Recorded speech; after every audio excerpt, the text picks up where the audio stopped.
Hello everyone.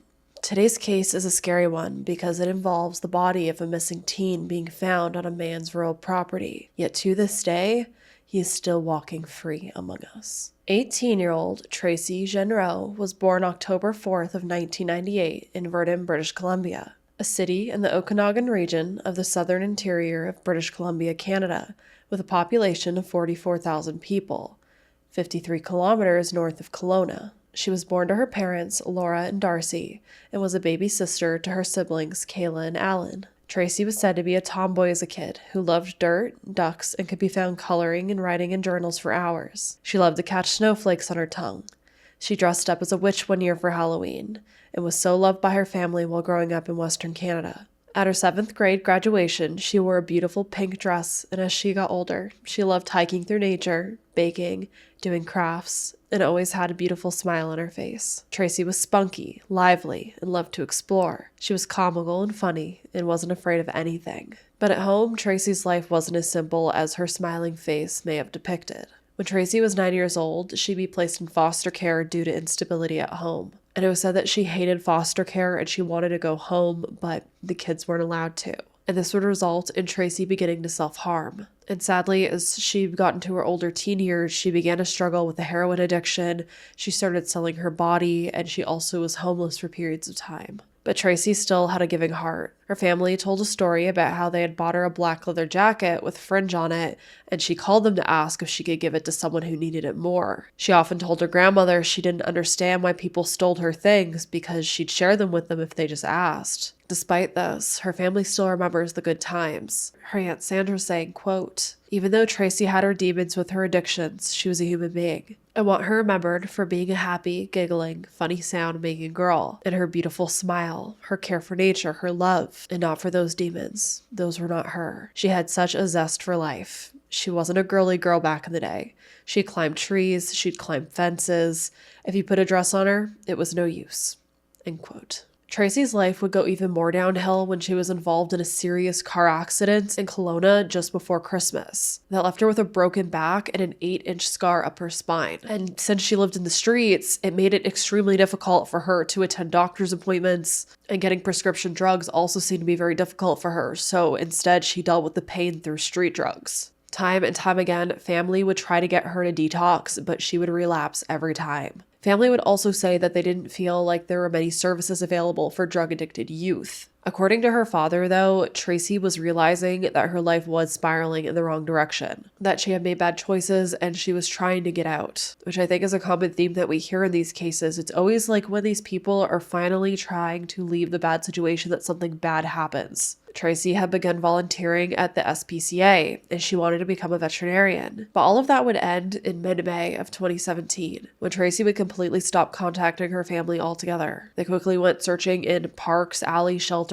anywhere they could think. It would be determined that the last time Tracy had been seen was around May 29th, as she was getting into a white van in Vernon. However, there was no information on either the vehicle or the occupants inside. The person who had witnessed this was a man named Bob Zimmerman, who had gotten to know Tracy and her parents during the spring of 2016, after he'd spotted Tracy sitting on the side of the road looking for a trick. She was selling herself. So Bob said he pulled over and attempted to offer her some advice, saying, quote, "She was so young for what she was trying to do. I told her, go home. You've probably got mom and dad worried about you. It kind of broke my heart." End quote. Now, I'm pretty sure in the spring of 2016, Tracy would have only been 17 years old. Correct me if I'm wrong, which would have been considered SA if someone was to pick her up and she was selling herself like that. It would have been considered child SA, actually. Because even though the legal age of consent in Canada is 16 years old, the laws state, quote, "It is against the law for anyone to purchase the sexual services of a person under the age of 18 years or to encourage or entice a person under the age of 18 to participate in prostitution." End quote. So if someone was to pick her up, that would have been a very, very bad situation. Not that I think people that are picking up young girls like this are looking for anything good anyways, though. In another instance, Bob said that Tracy had told him that she was sick of her life and the way it was going and that she wanted to get off drugs. He said at one point she was crying and that it brought him to tears as well. Bob even attempted to help Tracy's mom get her to a hospital to get help. However, Tracy hated the withdrawals and she would always eventually go back. So after that, after her family had gone out searching for her, they checked everywhere they thought they could know, and they talked to Bob about when he had last seen her. They realized they didn't know where she was, and so they would end up reporting her missing. However, no answers would come for months. 5 months later, on October 21st, Tracy's remains would be found buried on a 24-acre farm located on Salmon River Road in Silver Creek, about 46 kilometers north of Vernon. With the assistance of the BC Coroner Services, today we were able to publicly confirm the identity of those remains following the notifications of next of kin. When I spoke with Tracy's mother on Monday, just days after RCMP asked for a DNA sample, they had not yet linked their daughter to remains uncovered on the farm, and that was not where Nixon wanted to find her 18-year-old girl. I don't want Tracy to be involved in that. Now RCMP are hoping the public can help with their investigation into her death. They're hoping someone knows what happened to the Vernon teen who was last seen in the red light district around 24th Avenue, possibly talking to someone in a white van. Tracy was known by several names, Tricia and Rayleigh Bronwyn. That was her straight name. Tracy lived a difficult life before she disappeared, according to her mother. Yeah, the last few years she's been doing the straight life. She was addicted to heroin, and then she's been trying to get clean, but we have an agreement that she couldn't come into my house until she went to rehab because of theft. She worked in the sex trade to pay for her drug habit. She wanted out. Her mother says helping her was impossible, and Nixon says she tried to get her daughter to rehab, and her desire for a solution turned out to be eerily similar to what ended up being Tracy's fate. I was trying to get her to agree to go to a farm, out in the middle of nowhere where she can't escape, and just go through it there or something. She just didn't want to go alone. She wanted to be, I had to go with her. So let's talk about this farm. How police ended up getting tipped off about Tracy's remains being there, along with her cause of death, are two things that I have never seen revealed at this point. Police are really keeping that under wraps. What we do know is that this farm is nestled in a rural valley where cell phone service is said to be very spotty, and it's located on the 2200 block of Salmon River Road, somewhere in this area, as you can see on the map. Police spent days scouring the farm for more evidence, bringing in excavators, backhoes, underwater divers, and as you can see from the footage, they had tents, fences, and a very large amount of officials out there. They were looking to see if they could find any other bodies on that property. However, as far as we know, they have not. However, despite Tracy being found dead 5 months after she was reported missing on this rural farm, they are only considering her death suspicious in circumstance at the moment, and they have never said if there was foul play involved. Police have not outright come out and said she was murdered. So,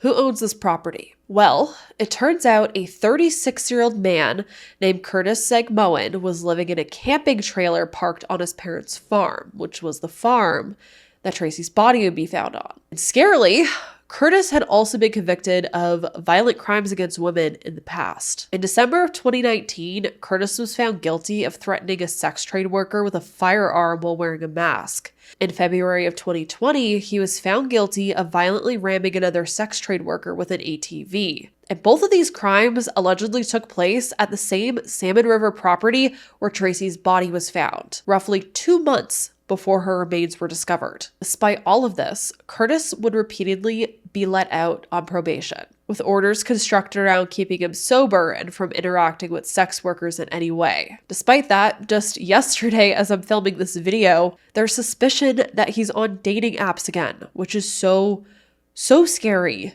And despite all of the circumstances, police have not publicly connected Sagmoen to Tracy's death. It's a dramatic moment in what was a subdued police interview.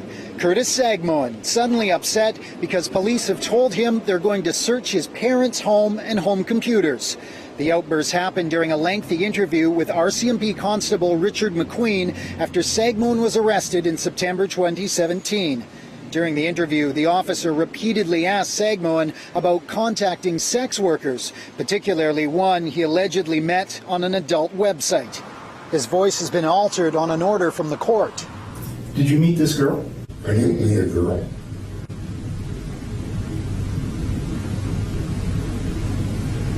I do not meet a girl. McQueen tells Sagmoen the escort was threatened by someone wearing a mask and pointing a shotgun.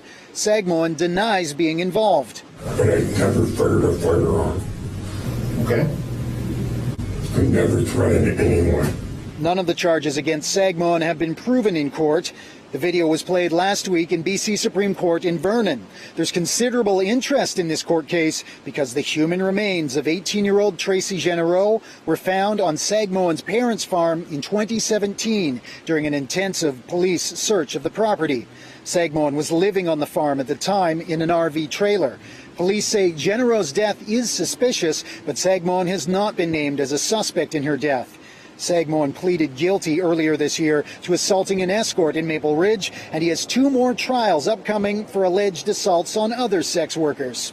But in my opinion, why is he not a public suspect, considering she was found dead on his parents' property where he was living and he has a history of doing things to sex workers? It seems pretty straightforward to me. Dead body of missing young girl found on the property of a guy who has similar charges. Make it make sense. In November of 2017, volunteers that didn't even know Tracy or her family would take to the cold winter streets trying to track down any tips or answers since none were coming from police. One being a woman named Megan Lewis, who was gently asking people on the streets of Vernon if they could help or had information to give. But I'm not the only one who was upset about how police were handling this. 2 women would put up a cross outside of Curtis's property that read, "Who murdered Traci Genereaux?" Curtis was reportedly upset when these women put this up, and he would speed past them in his vehicle. And it's not just the community and Tracy's family that is upset over her case not being solved and Curtis not being held accountable for his violent actions. This is something we've repeatedly seen happen in Canada, where victims aren't protected, but the criminals are. There is an endless amount of cases I can bring up in Canada where criminals are released because they have been rehabilitated. And it's scary. Or they just don't get harsh enough sentences. In 2020, up to 100 Indigenous women would show up to Curtis's farm to rally. They were wearing ribbon skirts and bandanas, some adorned in red, and they brought the MMIW movement to his doorstep and fiercely. Over 50 cars lined up, leaving the Splatson Community Center as a solidarity caravan from Enderby, BC to Salmon River Road. And despite Curtis's continuous charges, and the entire situation is giving me Robert Pickton vibes, now let me tell you, I don't think it's the police in this instance. I think it's the court systems, for some reason, are continuously letting this man out, to the point that police have had to issue a warning for sex workers to be aware of this man. Very frustrating for many of us. I'm sure the RCMP are frustrated. The head of an Okanagan outreach organization that helps people working in the sex trade is concerned to hear Curtis Sagmoen is now facing more allegations he breached his probation conditions.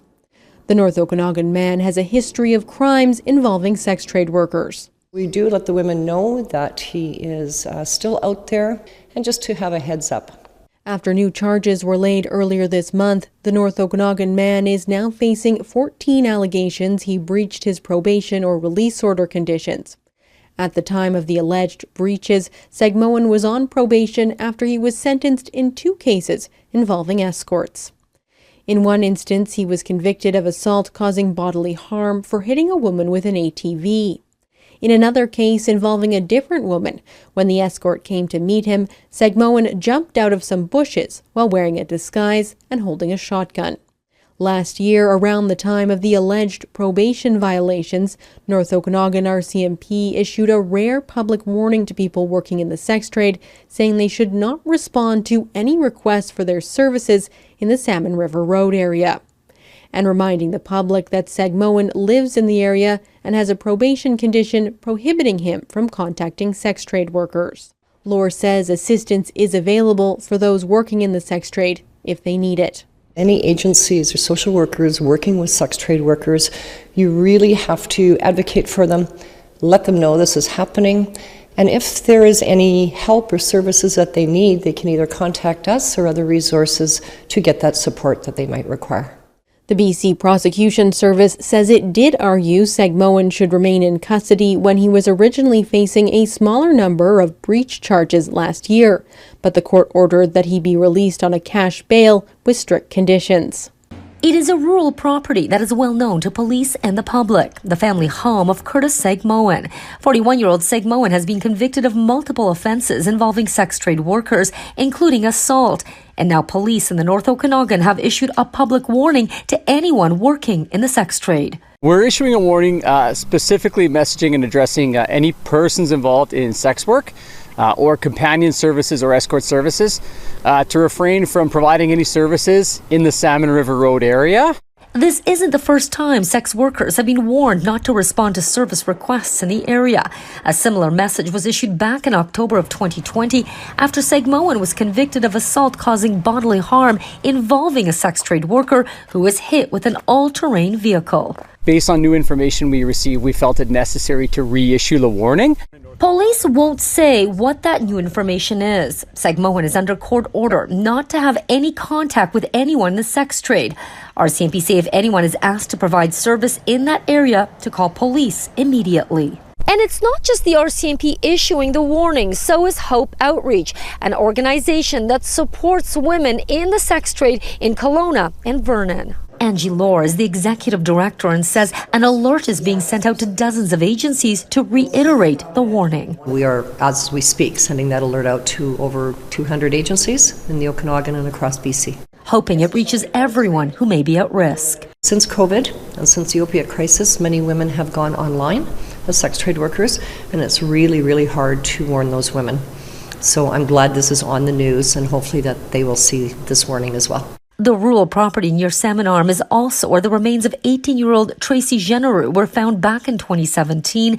No one has ever been charged with her death. What's important to note is that Tracy was only 4 foot 11 inches tall and only weighed about 95 pounds. And despite her being described as fiery, she was a small young woman who had a broken back in the recent past. So someone like Curtis, in my opinion, could have easily overpowered her. On top of that, she was addicted to substances, so if she had been given something, it would have, lowered her inhibitions even more, and she wouldn't have been fully all there with it and, coherent. Her lifestyle was extremely high risk considering her circumstances. And sadly, whatever happened to this beautiful young girl who had so much potential, she had so many opportunities ahead of her. Whatever happened to her was probably nothing good or kind, considering she was found buried on a rural farm. Then we have Curtis, who is continuously let out into the public over and over again despite his violent actions. He is walking our streets right this very moment in Canada. And for some reason, despite a dead body of a missing teenage girl being found on the property he lived at,